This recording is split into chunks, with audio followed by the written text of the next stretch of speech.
Chiefs Kingdom, welcome back to another episode of All Chiefed Up. We're back with another podcast for that ass. And today, Steve, we've got TWSN saying the top 4 teams that should trade for Alvin Kamara.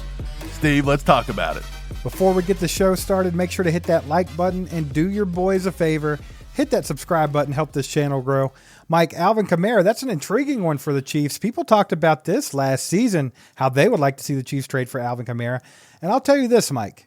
I don't know if I'm for it or if I'm opposed to it, but I think Alvin Kamara with the Chiefs and the Chiefs offense, that's pretty damn intriguing. Before we get going, we already know that all of Chiefs Kingdom watching this right now has clicked this video. Their heads are exploding. And they're like, did you guys forget we have Isaiah Pacheco? Did you forget we have Jerick McKinnon? This is what I'm going to tell you. Jerick McKinnon may or may not be back with the team next year. He was signed on a 1-year deal. Will they try to work something out? It is possible. I like Jerick McKinnon. If they sign him back, cool. Right. But we need a guy kind of like Kamara. In my opinion, I think it elevates.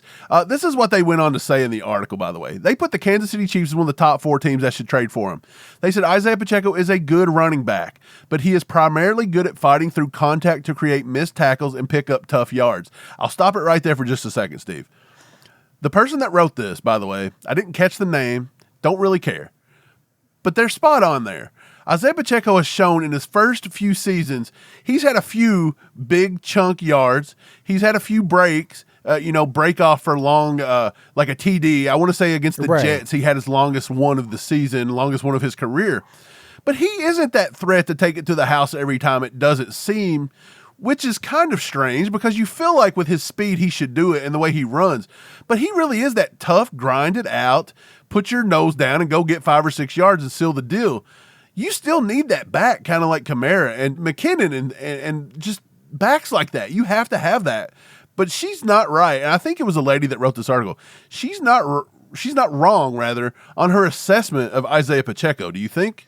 Well, I think that all is the way that Andy Reid runs the ball. I think Isaiah Pacheco would be more of a home run threat if they ran outside more with him and things like that. But that's just not how Andy Reid operates. He's always doing delayed handoffs, a little bit of counter here and there. I mean, that's just kind of how he is. And would that change with Alvin Kamara? I don't know if it would, but I think Alvin Kamara would be like huge in the receiving game. I mean, just having an athlete like Alvin Kamara on your team, that's ridiculous, right? Like you can't say no to that. 100%. They go on to say he isn't necessarily elusive though, and he brings little in the receiving game. Now, I would go out on a limb and say that's wrong. I think Pacheco could bring a lot to the receiving game if given the opportunity. If they used him, right. They just don't tend to use him in the receiving game as much as we think he should be used. But it says this is where Kamara could come in for the Chiefs and be their change of pace back, which is completely fine. This would be a McKinnon, dare I say a McKinnon upgrade. Would you think it's a McKinnon upgrade? Hey guys, if you didn't know by now, we partnered up with our friends over at FOCO. We're bringing you all kinds of Chiefs merchandise. Use our code CHIEFEDUP10 and get your Super Bowl champions back-to-back merchandise. We've got bobbleheads with Mahomes, Kelsey, Chris Jones. We even got KC Wolf. We've got plenty of others over there. You can go check them out. Plus, they sell tumblers. They sell gnomes. They sell wristbands, Steve. Look at that one. But yeah, they've got everything. Check the description. Hit up our link. Let them know All Chiefed Up sent you, and grab yourself something commemorative from FOCO. Do you think it's a McKinnon upgrade? Yeah. Well, you know Chiefs Kingdom's going to bite your head off for that one. They love McKinnon here in Chiefs Kingdom. Come get me. Come get me. I don't care. I love Jerick McKinnon. Jerick McKinnon's great. He fits in our system well. At his age, he's smart. I mean, he's a good pass protector. But damn it, Mike, he's not Alvin Kamara. No. That's just being delusional. Yeah, I agree. So the final thing here says Kamara would also be another receiving presence for Patrick Mahomes in tough situations to go to underneath and rely on. So basically they're saying he's a change of pace back, which we know. He's been a workhorse in New Orleans.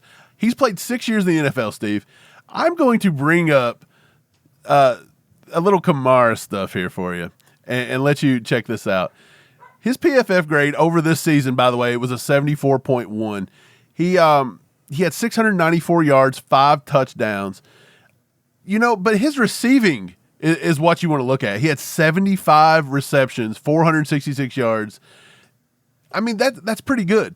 But this is the thing that I was very, I looked at it and it surprised me. Did you know that Kamara has never had a 1,000-yard rushing season in all of his time with the Saints? Doesn't that seem crazy? It's a little strange, but it's not crazy because he's a big-time receiving back. And to that point, Mike, something I wanted to say is Andy doesn't necessarily use his receivers. His running backs as receivers that often. Like I feel like it just doesn't happen a lot in our offense. We've seen it some with Jerick McKinnon, not this year, but last year. But I mean, overall, they just don't utilize them that way. Why do you think Clyde's not been that good with the Chiefs? Because we all know that's what Clyde was coming out of college, and they didn't even use him that way. But I do feel like if you had an Alvin Kamara in your backfield, you are going to find ways to get him the ball. He is a speedster. He is a threat to break a game open at any time. This guy seems like he fits perfectly within an Andy Reid offense, in my opinion. Well, I think that Andy Reid showed us this season more than ever that he's willing to tweak things. He will tweak things to make it work and to make this team better. We all know Big Red's a stubborn guy. He's always been stubborn. He's set in his ways. We saw him come off of that a little bit this year because he realized he had to. And that's why you saw Rashee Rice come on late in the season when you don't expect a rookie wide receiver to do anything under Andy Reid's offense. I think Andy, if he had a piece like Alvin Kamara, he's going to know how to use them, and he's going to be good. So I do think that if the Chiefs wanted to go that route, I think it would be beneficial for them, and I wouldn't be mad at it at all. Kamara, he's played, like I said, 7 seasons. He's had 75 or more receptions in 5 of his 7 seasons. So he's a threat. He's got 4,200 receiving yards in his career. The dude knows how to make things happen on the outside. He rates high in PFF grades. His lowest season was a 63.2 back in 2021, which I think he was battling a lot of injuries back then. Now, he does have a little bit of I don't want to say a bad track record with the police. Well, but he was involved in something, right, over the offseason last year. We all know what happened with that because Chris Lamons was with him. Right. Or Lamons, or however he says his name, the cornerback that we had here. Right. That was part of it. So we all know that. But I don't think Alvin Kamara has shown a track record of that. I feel like the one really bad decision and a stupid situation, but I don't see him as a problem. Okay. Well, let's look at his contract here. He had signed back in 2020 a 5-year, $75 million contract, $15 million signing bonus, and a $33.8 million guaranteed up front. This is his potential out year. It's 2024. They're saying that 17.2 dead cap. That's a lot of dead cap. But he's due to make. His cap hit this year is going to be 18.8.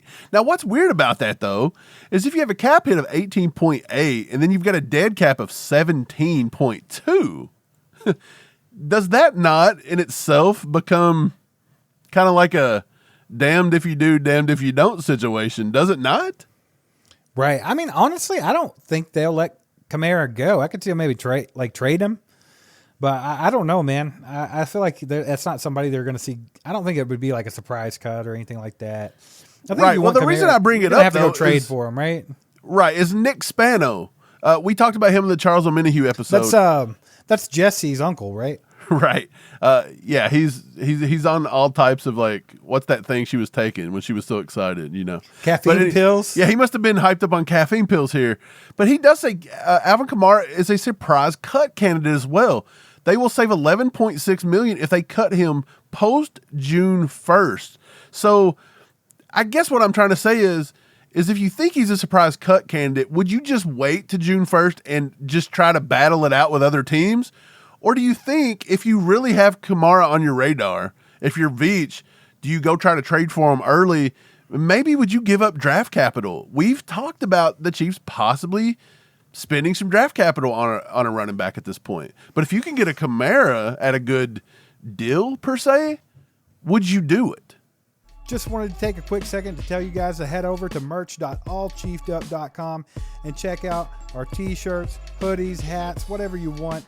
Rep the channel, rep your favorite team. It's all right here together at merch.allchiefedup.com. Until the end of February, you can use the promo code CHAMPIONS for free shipping and all of that. And of course, the Kansas City Strong shirts, all of those proceeds are going to go to the Casey Strong Foundation. So please get over there, support the channel, and grab yourself some merch at merch.allchiefedup.com. Would you do it? Yes, absolutely. I think, like, you have to think about this. We've talked about the receivers over and over again.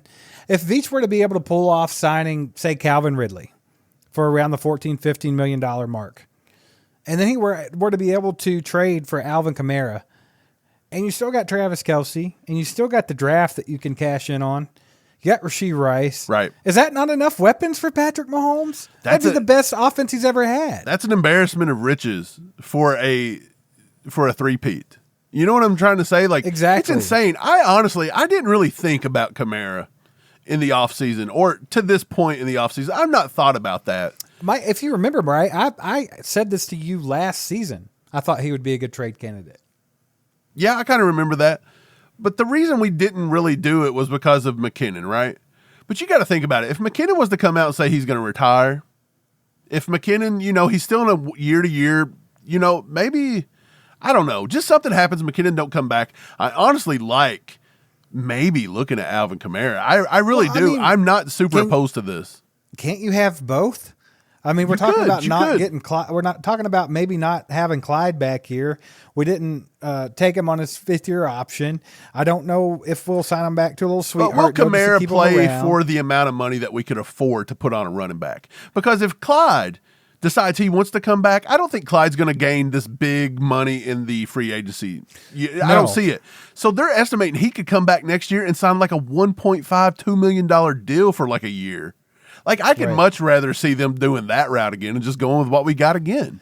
Absolutely. But I just think if you want to help with the situation that you slacked on last year, right. Because I would say that adding a running back like Alvin Kamara that is such a weapon in the pass game, That does kind of take away. Can he also do what they kind of used Kadarius Toney to do? Like all your change of direction, all your quick screens, the things that Kadarius Toney should be doing. I feel like Kamara could do that. He can even play from the slot. I think he's got good enough hands that you can make him a slot receiver if you needed to. Like a lot. Could you imagine the matchup problems this guy's created throughout his career? There's a lot of options there. And I mean, like I said, Mike, you could really beef that offense up with two moves there. Signing a mid-tier wide receiver, mid to top tier. I don't want to call Calvin Ridley and Marquise Brown and those guys like top tier because they're not like Mike Evans money. You know what I'm saying? Right. But I don't mean they're mid-tier talent because I think they're both great and they'd be great in our offense. But if they could sign one of those guys and be able to finagle a trade for someone like Alvin Kamara, that's a power move, bro. I agree. So I think we're both in agreement that we would not be opposed to a Kamara trade or a cut sign. I'm not opposed to it. I kind of like the idea. It's all about the money. It's all about how it plays out. That's all it is. 100%. But you did mention wide receiver. On the next episode, we are breaking down a wide receiver. A little bit of the rumor mill's working, Steve. So let us know in the comments. Do you guys think Kamara is a good sign or not? And thanks for subscribing, hitting that bell. We'll see you next time. Go Chiefs. Aside from my soul.